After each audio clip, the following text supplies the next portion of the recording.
प्रधानमंत्री नरेंद्र मोदी ने आज राजधानी में अनुसूचित जाति और अनुसूचित जनजाति के उद्यमियों पर आधारित सम्मेलन का उद्घाटन किया। ये सम्मेलन डॉक्टर B.R. अम्बेडकर की 125वीं जयंती के मौके पर आयोजित हो रहा है। सम्मेलन को संबोधित करते हुए प्रधानमंत्री ने कहा कि बाबा साहेब अम्बेडकर न सिर्फ भारत के संविधान निर्माता थे, बल्कि वे एक काबिल अर्थशास्त्री भी थे। साथ ही पीएम मोदी ने कहा कि भारत की आर्थिक समस्या के सारे रास्ते बाबा साहेब की सोच से ही निकलते हैं। प्रधानमंत्री ने दलित वर्ग के उत्कृष्ट उद्यमियों को बेहतर कामकाज के लिए सम्मानित भी किया, साथ ही एक ऐप भी लॉन्च किया। वित्त और सूचना एवं प्रसारण मंत्री अरुण जेटली ने प्रिंट मीडिया की 59वीं सालाना रिपोर्ट प्रेस इन इंडिया को आज नई दिल्ली में जारी किया। रिपोर्ट भारत के समाचार पत्रों के रजिस्ट्रार ने तैयार की है।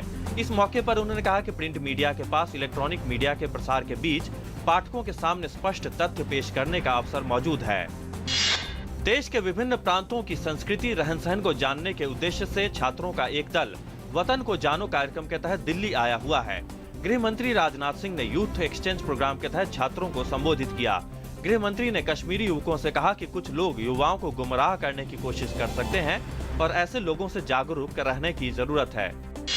वित्त मंत्री अरुण जेटली ने आज दिल्ली में राष्ट्रीय बुनियादी ढांचा और निवेश फंड की पहली बैठक में हिस्सा लिया।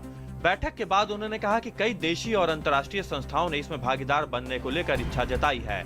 NIIF की मार्च में दोबारा बैठक होगी, जिसमें किए गए कार्य की समीक्षा की जाएगी। सुप्रीम कोर्ट ने केरल सरकार की आबकारी नीति पर मुहर लगाते हुए केरल के बारों में शराब बैन को जारी रखा है। केरल में केवल 5 सितारा होटलों में शराब परोसी जाएगी। 2, 3 और 4 सितारा बार वालों की याचिका को कोर्ट ने खारिज कर दिया है। दरअसल शराब परोसे जाने को लेकर केरल सरकार ने राज्य में नई नीति बनाई थी। इसके तहत सिर्फ 5 सितारा होटलों में ही शराब परोसे जाने का प्रावधान था।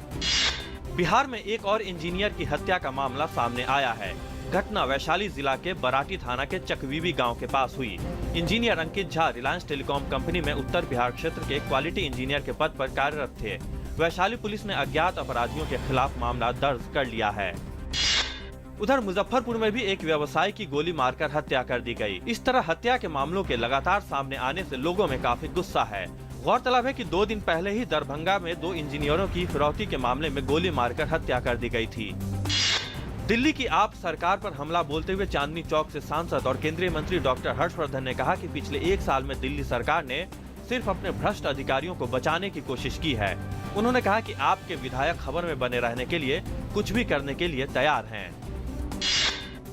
आय से अधिक संपत्ति मामले में पूर्व मंत्री जनार्दन रेड्डी की मुश्किलें बढ़ती जा रही हैं। लोकायुक्त पुलिस ने आज इसी मामले में बेंगलुरु और बेल्लारी स्थित उनके घर और ऑफिस पर छापे मारे। गौरतलब है कि रेड्डी के खिलाफ अवैध खनन के मामले में CBI और लोकायुक्ता की जांच चल रही है। विश्वविद्यालय अनुदान आयोग ने सभी विश्वविद्यालयों से अगले शैक्षणिक सत्र से ऑनलाइन दाखिला प्रक्रिया सुनिश्चित करने को कहा है। UGC के अध्यक्ष वेद प्रकाश ने सभी विश्वविद्यालयों को अगले शैक्षणिक सत्र से उनके द्वारा चलाए जा रहे सभी पाठ्यक्रमों के लिए ऑनलाइन दाखिला प्रक्रिया सुनिश्चित करने को सर्वोच्च प्राथमिकता देने को कहा है और इस संबंध में हुई प्रगति की रिपोर्ट मांगी है। कच्चे तेल की कीमतें पिछले 11 सालों में पहली बार $37 के स्तर पर पहुंच चुकी है। लगातार घाटे से जूझ रहे सऊदी अरब ने कच्चे तेल की कीमतों में इजाफा करने का फैसला किया है। दुनिया के सबसे बड़े तेल निर्यातक देश सऊदी अरब का बजट घाटा करीब $87 बिलियन तक पहुंच चुका है। लगातार बढ़ रहे घाटे से निपटने के लिए सऊदी अरब ने कच्चे तेल की कीमतों में 40% इजाफा करने का फैसला किया है।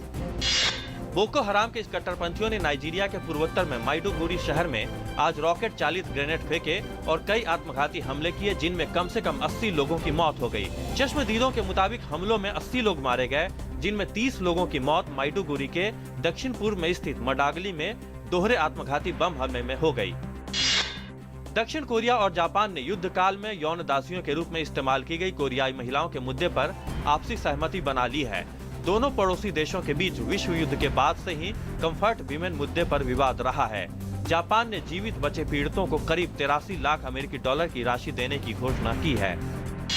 कप्तान पार्थिव पटेल के करियर के पहले शतक और तेज गेंदबाज RP सिंह और जसप्रीत बुमराह की जबरदस्त गेंदबाजी से गुजरात ने कल एक तरफा फाइनल मुकाबले में दिल्ली को 139 रन से करारी शिकस्त देकर विजय हजारे ट्रॉफी एक दिवसीय क्रिकेट चैंपियनशिप जीत ली है। गुजरात ने निर्धारित 50 ओवरों में 273 रन बनाए।